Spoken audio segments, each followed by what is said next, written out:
اب اگر کہیں اتحاد کی ضرورت ہے نا تو ان ساس بہو کی طرح لڑنے والے مولویوں کو ضرورت ہے، یہ پیروں کو ضرورت ہے۔ جس دن یہ پیر صاحبان، علماء، علامہ اور مولوی سدھر گئے نا، اللہ کی قسم پوری قوم سدھر جائے گی۔ جن کو قوم نے بڑا پیر، بڑا علامہ اور بڑا مولوی بنایا ہے، تو کیا ان کو صرف جلسوں میں جبہ پہنا کر ان کا ہاتھ چومنے کے لیے بنایا ہے؟ یہ 2-2 3-3 عرس ہر خانقاہ میں کرنے کی کیا ضرورت ہے؟ اور ہر خانقاہ کے 2-2 3-3 جانشین، سجادہ نشین آپ کو ملیں گے۔ کوئی بھی ایسی خانقاہ بتا دیجئے کہ جہاں پر 2-2 3-3 سجادہ نشین نہ ہوں۔ بس یہ اسی کے لیے، عرس کے لیے، قوالی کے لیے، جلسے کے لیے یہ بڑے مولانا اور بڑے پیر بنے ہوئے ہیں۔ اور یہ جو آج لوگ اتحاد کا جھوٹا ڈھونگ رچ رہے ہیں نا، میرے بھائی آج کے دور میں اتحاد ملت پہ بات کرنے کی قطعاً کوئی ضرورت نہیں ہے، بالکل ایک پیسے کی بھی حاجت نہیں ہے، کیونکہ ہم دیکھ رہے ہیں کہ آج کے دور میں الحمدللہ ثم الحمدللہ جو عام مسلمان ہے نا، وہ بنام مسلم متحد ہو چکا ہے۔ کئی بار ایسا ہوا ہے کہ جب بھی بنام مسلم ہمیں ستایا گیا، ہم پر کوئی مصیبت آئی ہے یا ہماری قوم پہ کوئی اتیاچار ہوا ہے، ہمارے بچوں کو مارا گیا ہے، ان کی موب لنچنگ ہوئی ہے، یا ہماری مسجد مدرسوں پہ حملے ہوئے ہیں، ابھی وقف بورڈ کا مسئلہ دیکھ لیجئے، یا پھر ہمارے نبی کی شان میں کوئی گستاخی ہوئی ہے، ہمارے مذہب کے خلاف کوئی ٹپڑی کی گئی، ہمارے قرآن کی بے حرمتی کی گئی ہے، تو ہم نے بارہا دیکھا ہے کہ پھر نہ کوئی امیر رہا ہے، نہ کوئی غریب رہا ہے، نہ کوئی چھوٹا رہا ہے، نہ کوئی بڑا رہا ہے، اور نہ کوئی دیوبندی رہا ہے، نہ کوئی بریلوی رہا ہے۔ جب بھی ہماری قوم پہ کوئی آنچ آئی ہے اور بنام مسلم ہمیں ستایا گیا ہے نا، تو عام مسلمان بنام مسلم متحد ہو کر کے وہ سڑکوں پہ اترا ہے اور سب نے مل کر کے اس ظلم کے خلاف آواز اٹھائی ہے۔ اور اس کی زندہ مثال ابھی امتیاز جلیل صاحب کی ریلی کا لے لیجئے، جو چلو ممبئی انہوں نے مشن چھیڑا، آپ اس کو دیکھ لیجئے کہ جب انہوں نے حضور کے نام پر لوگوں کو آواز دی، قوم کو آواز دیا، تو نہ کوئی دیوبندی رہا، نہ کوئی بریلوی رہا، نہ کوئی اہل حدیث رہا، نہ کوئی غیر مقلد رہا، تمام مکتب فکر کے مسلمان، امیر غریب، سب لوگ ان کی ایک آواز پہ اکٹھا ہوئے، اور اتنی بڑی تعداد میں اکٹھا ہو گئے نا کہ پوری ممبئی ان کی تعداد کے سامنے تھم گئی۔ ان کو دیکھ کر کے اتنا لاکھوں امڑتا ہوا سیلاب مسلمانوں کا دیکھ کر کے بڑے سے بڑے دشمن بھی حیران رہ گئے۔ تو اس سے پتہ چلتا ہے کہ اب مسلمانوں کو متحد کرنے کی ضرورت نہیں ہے، الحمدللہ عام مسلمان اب متحد ہو چکا ہے۔ اب اگر کہیں اتحاد کی ضرورت ہے نا تو ان ساس بہو کی طرح لڑنے والے مولویوں کو ضرورت ہے، یہ پیروں کو ضرورت ہے، جنہوں نے آج اپنے اسٹیج کو اکھاڑا بنا رکھا ہے، جنگ کا میدان بنا کر کے رکھ دیا ہے۔ بات بات پہ ان کے ہاں مناظرے ہو رہے ہیں، بات بات پہ ان کے ہاں ایک دوسرے کے خلاف دلیلیں قائم کی جا رہی ہیں، اور بات بات پہ ایک دوسرے کو یہ ذلیل کرتے ہیں، رسوا کرتے ہیں اور بائیکاٹ کی بات کرتے ہیں۔ تو عوام کو متحد کرنے کی آپ کو بالکل ضرورت نہیں ہے، اور یہ جو لوگ آج اتحاد ملت کی بات کر رہے ہیں صرف ڈھونگ کر رہے ہیں، ورنہ اگر یہ بڑے چاہ لیں، یہ پیر چاہ لیں، یہ ہمارے علماء چاہ لیں، جو قوم کے ذمہ دار ہیں، جو قائد اپنے آپ کو کہتے ہیں، اگر یہ حقیقت میں چاہ لینا تو ایک پل میں یہ عوام متحد ہو سکتی ہے، ایک سیکنڈ میں عوام متحد ہو، اور متحد ہے۔ لیکن ابھی بھی 2-4-10 لوگ کہیں ہم سے جدا ہیں، اگر وہ ہم سے کٹے ہوئے ہیں تو ان پر آج کے انہی بزرگان دین اور پیر صاحبان کا کرم ہے۔ یہ جو مولوی اپنے آپ کو دین کا ٹھیکیدار سمجھتے ہیں، یہ ان کی کرم فرمائیاں ہیں۔ آج لوگ کہتے ہیں کہ حضرت آپ مولانا صاحبان کے خلاف اور پیر صاحبان کے خلاف باتیں مت کیا کیجئے، آپ ان سے کیوں ناراض ہوتے ہیں؟ ہم نے کہا میرے بھائی، ایک عورت کی ذمہ داری ہے گھر میں کھانا بنانا، گھر سنبھالنا اور بچوں کی دیکھ ریکھ کرنا۔ یہ بتائیے، اگر عورت شام کو آپ کو کھانا بنا کر کے نہ دے اور آپ کے بچوں کی دیکھ بھال نہ کرے تو آپ ناراض ہوں گے کہ نہیں ہوں گے؟ ایک مرد کی ذمہ داری ہے کہ وہ باہر جائے، محنت مزدوری کرے اور جا کر کے خون پسینہ بہا کر کے اپنے بچوں کے لیے حلال روزی کا انتظام کرے، وہ کما کر کے لائے، بچوں کو کھلائے۔ لیکن اگر وہ مرد گھر میں آرام سے لیٹا رہے اور ان کا منہ دیکھتا رہے، گھر سے باہر قدم تک نکالے، آپ کو غصہ آئے گا کہ نہیں آئے گا اس پر؟ حکومت کی ذمہ داری ہے کہ اپنی رعایا کو سنبھالنا، ان کو سرکشا دینا، ان کے لیے سہولتیں فراہم کرنا، ان کی نوکری کا انتظام کرنا۔ اگر حکومت یہ اپنی ذمہ داری ادا نہ کرے تو آپ اس کے خلاف آواز اٹھائیں گے کہ نہیں اٹھائیں گے؟ اٹھائیں گے۔ ہر بندہ، ایک امام کی ذمہ داری ہے نماز پڑھائے، مدرس کی ذمہ داری ہے کہ بچوں کو پڑھائے۔ اگر امام اپنی ذمہ داری پوری نہ کرے، مدرس اپنے بچوں کو نہ پڑھائے، تو ہر کوئی آواز اٹھائے گا۔ تو ہر بندہ اگر اپنی ذمہ داری ادا کر رہا ہے، تو جن کو قوم نے بڑا پیر، بڑا علامہ اور بڑا مولوی بنایا ہے، تو کیا ان کو صرف جلسوں میں جبہ پہنا کر ان کا ہاتھ چومنے کے لیے بنایا ہے؟ کس لیے ان کو بڑا بنایا ہے؟ تماشا دیکھنے کے لیے قوم کا؟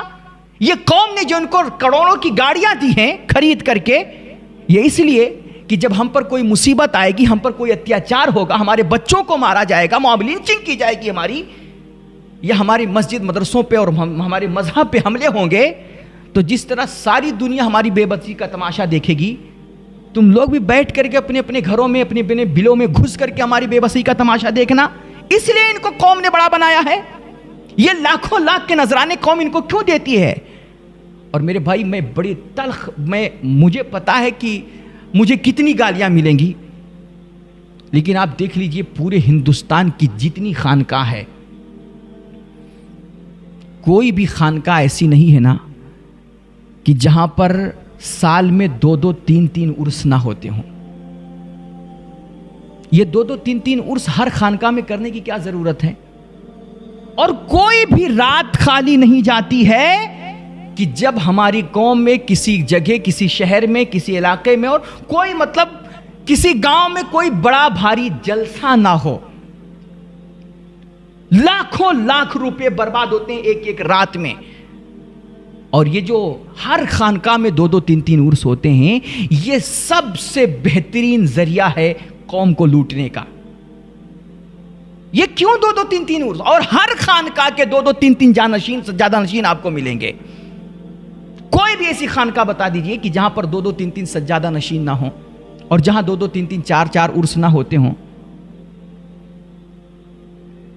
اتنے سارے مطلب انہوں نے قوم کو بس یہ اسی کے لیے، عرس کے لیے، قوالی کے لیے، جلسے کے لیے یہ بڑے مولانا اور بڑے پیر بنے ہوئے ہیں۔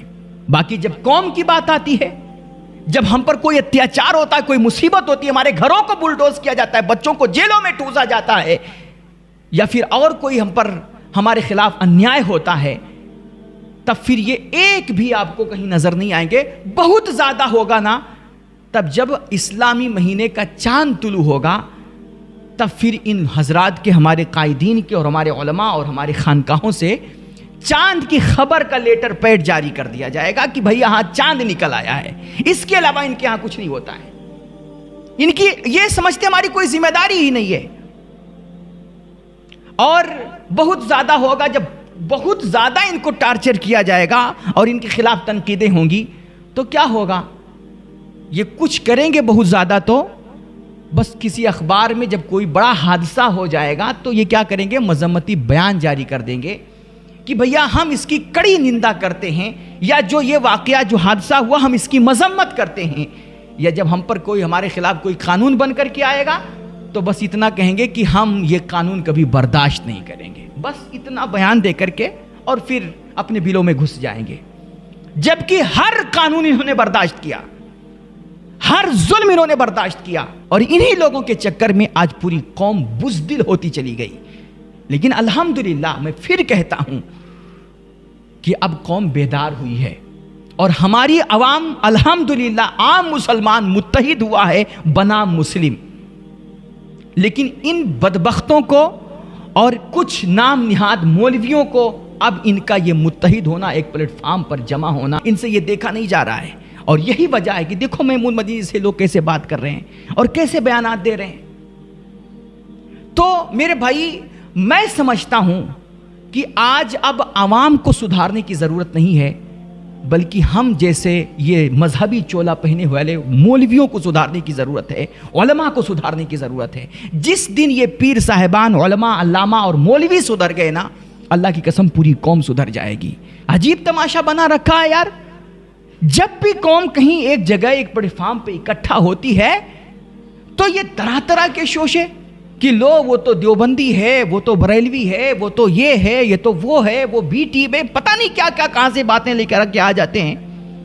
میرے بھائی، ہم نے جب بھی اتحاد کی بات کی ہے نا، اور اتحاد ممکن بھی اسی وقت ہو سکتا ہے کہ جب نظریات نہیں، عقائد نہیں، بنام مسلم متحد ہوا جائے، یعنی کہ اختلاف کے باوجود اتحاد کی کوشش کی جائے۔ نظریات سب کے اپنے اپنے، خیالات سب کے اپنے اپنے، عقائد سب کے اپنے اپنے، عقائد سے قطعاً کوئی سمجھوتا نہیں ہے، نظریات سے قطعاً کوئی سمجھوتا نہیں ہے، لیکن دنیا خواہ کوئی دیوبندی ہو، بریلوی ہو، اہل حدیث ہو، سنی ہو، شیعہ ہو، کوئی بھی ہو، غیر تو ہمیں بہرحال مسلمان کے نام پر ٹارگٹ کرتا ہے نا، تو غیر جن کو مسلمان سمجھتا ہے، ہم سب مسلمان کے نام پر اکٹھا ہوں اور متحد ہوں، تب ہمارے یہاں اتحاد ممکن ہو سکتا ہے۔ اور یہ ہماری عوام کو سمجھ آ گیا اور متحد ہو گئی ہے عوام اس نام پر۔ بس اللہ ان دین کے ٹھیکیداروں کو ہدایت دے دے، ان کو متحد کر دے اللہ۔ لیکن یہ چیز ظاہری طور پر دیکھیں تو بہت مشکل لگ رہا ہے، کیونکہ ان کی سوچ ہی وہی ہے، انگریزوں والی کی لڑاؤ اور حکومت کرو، کیونکہ ان کو لگتا ہے کہ اگر ہم نے قوم کو ملا دیا اور ہم نے یہ اختلافات نظریات سے پرے اٹھ کر کے بنام مسلم سب کو متحد کر دیا تو اپنی روزی روٹی بند ہو جائے گی، اپنا دھندا، اپنی دکان ختم بھائی، پھر تو ہمارا ہاتھ کون چومے گا؟ تب تو پھر سب ایک دوسرے کا ہاتھ چومنے لگیں گے نا، تو پھر ہماری خصوصیت کیا رہ جائے گی؟ تو اس لیے یہ کبھی نہیں چاہیں گے۔ لیکن اللہ سے ہم دعا کرتے ہیں کہ اللہ ان سب کو ہدایت دے۔ رہی بات اتحاد کی، تو اتحاد کی باتیں ان سے سنو پھر۔ ہر آج دیکھیے کتنے کانفرنسز اور کتنے جلسے اور کتنی میٹنگیں ہو رہی اتحاد ملت کے نام پر، لیکن ہم نے ابھی تو جب سے بچپن سے ہم دیکھ رہے ہیں کہ جب بھی کہیں اتحاد کے لیے لوگوں کو اکٹھا کیا گیا اتحاد کے نام پر، اصل اختلاف وہیں سے شروع ہوا ہے۔ کیونکہ ہوتا کیا ہے کہ آج لوگ اتحاد کی صرف بات کرتے ہیں یا دوسروں کو متحد کرنا چاہتے ہیں، خود کسی کے ساتھ متحد ہونا نہیں چاہتے ہیں۔ وہ چاہتے ہیں کہ دنیا ان سے متحد ہو، یہ کسی سے اتحاد نہیں کریں گے۔ تو اس طرح کبھی اتحاد نہیں ہوتا ہے۔ اتحاد کے لیے کچھ آپ کو جھکنا پڑتا ہے، کچھ سامنے والے کو جھکنا پڑتا ہے۔ اتحاد دونوں طرف سے ہوتا ہے میرے بھائی، لیکن آپ اکڑے رہو، آپ فرعون بنے رہو اور کہو کہ نہ ہم تو بالکل نہیں جھکیں گے، دنیا جس کو آنا ہے میرے قدموں پہ جھکے، تو آپ اتحاد نہیں کرنا چاہتے ہیں، آپ اتحاد کا صرف ڈھونگ کر رہے ہیں، صرف باتیں کر رہے ہیں۔ حقیقت میں اتحاد آپ چاہتے ہی نہیں ہیں۔ اتحاد کے لیے زمین پہ اترنا پڑتا ہے اور اتحاد کے لیے جھکنا پڑتا ہے، قوم کے لیے جھکنا پڑتا ہے۔ اور اس میں پیر صاحب اور مولانا صاحب اور مولوی صاحب، اس میں آپ کی عزت نہیں جائے گی، بلکہ اگر خیر خواہی کی نیت سے قوم کی بھلائی کے لیے، مسلمانوں کے بھلے کے لیے اگر آپ جھکیں گے نا، تو میرے نبی کا وعدہ ہے من تواضع للہ رفعہ اللہ، اس سے آپ کی عزت نہیں جائے گی، بلکہ اللہ آپ کو عزتوں سے نوازے گا، اللہ آپ کو بلندی عطا فرمائے گا۔ آپ جھک کر کے تو دیکھیے، سماج کو ملا کر کے تو دیکھیے، قوم کو یکجٹ تو کیجئے، دیکھیے آپ کو کتنا پیار ملتا ہے۔ دیکھیے امتیاز جلیل صاحب کو میں نے بتایا، کئی بار اس بات کا ذکر کیا کہ انہوں نے ایک آواز لگائی حضور کے نام پر لوگوں کو اکٹھا کرنے کی، اور ان کی ایک آواز پہ سارے مسلمان اکٹھا ہوئے بھی، اور دیکھیے پھر ان کو اللہ نے کیسی عزتیں نصیب فرمائی، لوگوں نے کتنی دعائیں دی، کتنا پیار ملا ان کو۔ تو جو بھی خلوص کے ساتھ میدان میں اترے گا میرے بھائی، اللہ اس کے خلوص کو ضائع نہیں فرمائے گا، اللہ اس کے اس خلوص کا صلہ اس کو، اور بہترین صلہ اس کو عطا فرمائے گا۔ خدا کے واسطے یار، اب ذرا کچھ پل کے لیے یہ جو ہمارا روایتی معاملہ چلتا آ رہا ہے نا، اسٹیجوں پہ جھگڑنا، جگہ جگہ مناظرے کرنا، بحث کرنا، دلیلیں ایک دوسرے کے خلاف قائم کرنا، اور ہمیشہ بس ایک دوسرے کو کاٹنے بانٹنے اور بائیکاٹ کی باتیں کرتے رہنا یار، تو ذرا وقت کا آپ لحاظ کیجئے اور وقت کی نزاکت کو سمجھتے ہوئے نا یار ذرا اس سے آپ بچیے، گریز کیجئے۔